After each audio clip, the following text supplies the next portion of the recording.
Manny Pacquiao, the only 8-division world champion in boxing history, has conquered every weight class, every opponent, every impossible odd thrown at him. At 47 years old, the boy who once sold donuts on the streets of General Santos City, Philippines for pocket change now stands as a billionaire, a senator, and a global icon.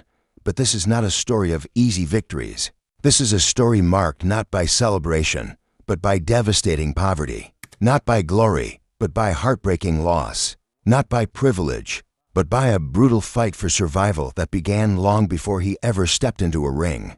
The world saw the knockouts, the sold-out arenas, the $500 million career earnings. What they didn't see was the hunger, the abandonment, the nights sleeping on cardboard, the choice between eating and training. Manny Pacquiao didn't rise to greatness. He clawed his way up from hell itself. But behind the champion's smile lies a story not glamorous, but brutal. If Manny Pacquiao has ever made you believe that no dream is too big, no background too humble, hit like as tribute to his unbreakable spirit.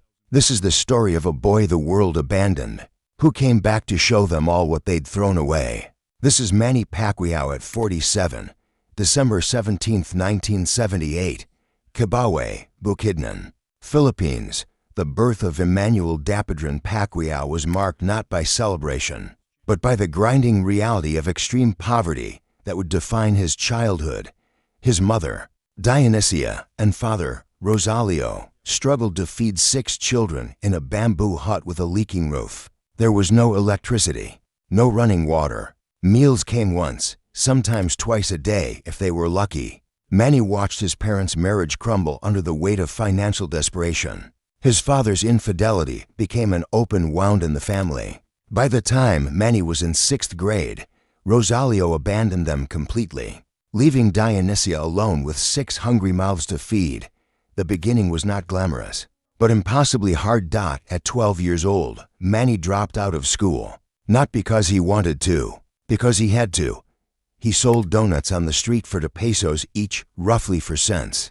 He moved to Manila alone, sleeping on cardboard boxes in a public park, washing dishes for scraps of food. At night, hungry and alone in the sprawling chaos of Manila, he would watch boxing matches on storefront TVs. He couldn't afford to go inside, but he could dream. Manny had seen boxing as his only escape. His uncle had been a fighter, and in the makeshift gyms of General Santos City, Manny found something he'd never had before. Purpose. But even boxing rejected him at first. He was too small, too skinny, too poor to afford proper equipment. Trainers laughed when this 98-pound kid said he wanted to be champion. What few people know is that Manny often trained on an empty stomach, wrapping his hands in torn cloth because he couldn't afford real wraps, hitting bags filled with sand because leather bags were for richer gyms. The hunger in his belly matched the hunger in his heart, and that combination would prove unstoppable. January 1995, Manny Pacquiao, now 16 years old, stepped into the ring for his professional debut in Manila. His opponent was Edmund Ignacio. His purse, 1,500 pesos, roughly $37. Manny won by decision. It was barely enough money to eat for a week, but it was a start. For years, he fought in cramped venues in the Philippines, earning pocket change while sending every peso he could back to his mother in General Santos City. He fought 31 times before anyone outside the Philippines knew his name. He weighed 106 pounds. He had no promoter, no sponsor, no fame. Just fists and hunger. Then came 1998. Manny, now 19, won the WBC Flyweight Championship by knocking out Chachai Sasikal in Bangkok, Thailand in the 8th round.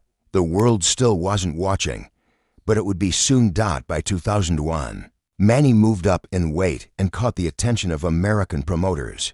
He signed with Murad Muhammad and later, the legendary Bob Arum of Top Rank Boxing. June 23, 2001 changed everything. Manny Pacquiao, now 22, faced Lilo Ledwaba in Las Vegas for the IBF Super Bantamweight Championship. He destroyed him in 6 rounds. America finally saw what the Philippines had known for years. This wasn't just a fighter. This was a phenomenon. Then came November 15, 2003 MGM Grand, Las Vegas. Manny Pacquiao vs. Marco Antonio Barrera. One of boxing's pound-for-pound best, Manny was a 7-1 underdog. He demolished Barrera in 11 rounds, earning $750,000, more money than he'd ever seen in his life. The world was stunned. By 2008, Manny had become a pay-per-view superstar. His fight against Oscar De La Hoya generated $70 million in revenue and earned Manny a career-high $11 million purse. He knocked out Ricky Hatton in 2009 in the second round in front of 16,000 screaming fans. He beat Miguel Cotto later that year for the WBO welterweight championship, earning $22 million. Manny Pacquiao was no longer just a fighter. He was a global icon, a Filipino hero, a symbol of hope for every poor kid who'd ever been told they were nothing. But even champions bleed. December 8, 2012, MGM Grand, Las Vegas. Manny Pacquiao, 34 years old and riding a wave of superstardom, faced Juan Manuel Marquez in their fourth bout. The rivalry was legendary, controversial, brutal. In the sixth round, Manny threw a jab, Marquez threw a right hand, and the world stood still. Manny collapsed face-first onto the canvas, unconscious before he hit the ground. It is heartbreaking when greatness is silenced in an instant. The knockout was voted knockout of the year. Replays showed Manny's body going limp, his head bouncing off the canvas with sickening force. He was carried out on a stretcher. The image of Manny Pacquiao, invincible, unstoppable, lying motionless, became a global headline. He had been knocked out before, but never like this. This wasn't just a loss, it was humiliation on the world's biggest stage. Manny later admitted he didn't remember the knockout, didn't remember the aftermath, woke up in the hospital confused, broken, questioning everything. His mother Dionysia wept publicly, begging him to retire, but Manny couldn't stop. Boxing wasn't just his career, it was his identity. What few people know is that behind the knockouts and championships, Manny's personal life was unraveling. In 2000, he married Jinky Jamora, his longtime girlfriend. They built a life together, had 5 children, presented themselves as the model Filipino family. But in 2010, Jinky discovered Manny's infidelity. He had been unfaithful multiple times. The betrayal was public, humiliating, devastating for Jinky and their children. Manny admitted later that at the height of his fame, he was addicted to gambling, alcohol, and women. He would lose millions in a single night at casinos. He partied recklessly. He abandoned his family emotionally, even as he provided for them financially. "I had everything," Manny said in a 2016 interview, "but I was empty inside." The world saw the champion. Jinke saw a broken man drowning in his own success. Their marriage nearly ended, but then came another tragedy that would change Manny's life forever. 2015. Manny Pacquiao's close friend and fellow boxers Igor fell into a coma after a fight. Manny visited him in the hospital, watching tubes and machines keep his friend alive. It shook him to his core. Boxing had given Manny everything, but it had also taken so much from others. That same year, Manny found God. Not the casual faith he'd grown up with, but a complete spiritual transformation. He stopped drinking, stopped gambling, stopped the infidelity. He begged Jinky for forgiveness. And somehow, miraculously, she gave it to him. "I was ready to leave," Jinky said in a 2017 interview. "But I saw him change." Not his words, his actions. Manny became a born-again Christian, preaching in churches, quoting scripture, dedicating every fight to God. But even faith couldn't protect him from the next heartbreak. April 9, 2016, Manny Pacquiao posted on social media, comparing same-sex couples to animals. The backlash was immediate and brutal. Nike dropped him as a sponsor after 8 years, costing him millions. HBO condemned the remarks. Fans worldwide turned on him. The world saw homophobia. Manny saw religious conviction. He later apologized, saying, "I'm sorry for hurting people. I still stand on my belief, but I'm sorry for the way I said it." But the damage was done. The hero who had inspired millions was now a villain too many. It is Heartbreaking when good intentions create devastating consequences. And then came May 2nd, 2015. The fight the world waited 6 years for. Manny Pacquiao vs. Floyd Mayweather Jr. MGM Grand, Las Vegas. The richest fight in boxing history, $600 million in total revenue. Manny earned $120 million, but he lost the fight by unanimous decision. What the world didn't know until after the fight was that Manny had torn his rotator cuff weeks before. He fought injured, in pain, and said nothing because too much money was on the line.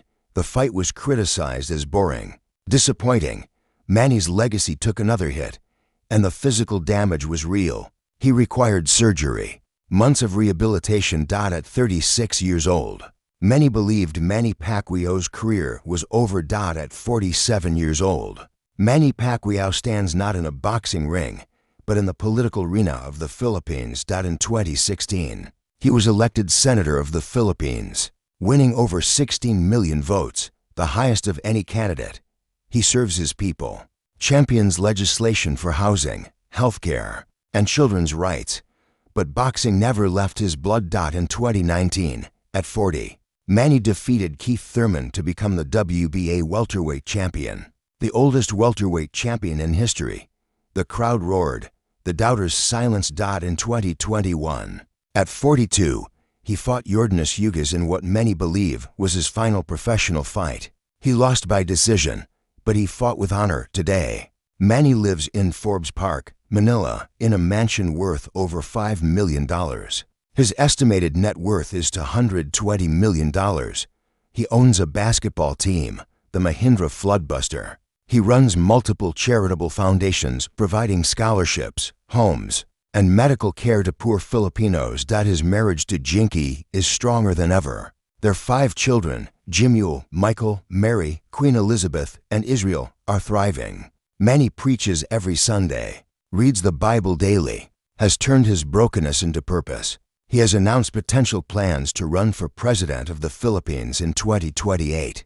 The boy from the streets may yet lead the nation. At 47, Manny Pacquiao stands as proof that your beginning does not define your ending. From Kabawe, Bukidnon to world champion, from cardboard boxes in Manila to the Philippine Senate, from broken and lost to redeemed and whole, he was knocked down, knocked out, betrayed his family, lost millions. And yet he rose, not because he was invincible, but because he refused to stay down. If this story touched your heart, leave a tribute below. Share a moment when Manny Pacquiao's relentless spirit reminded you that no matter where you start, no matter how many times you fall, the fight is never over until you choose to quit. And champions never quit.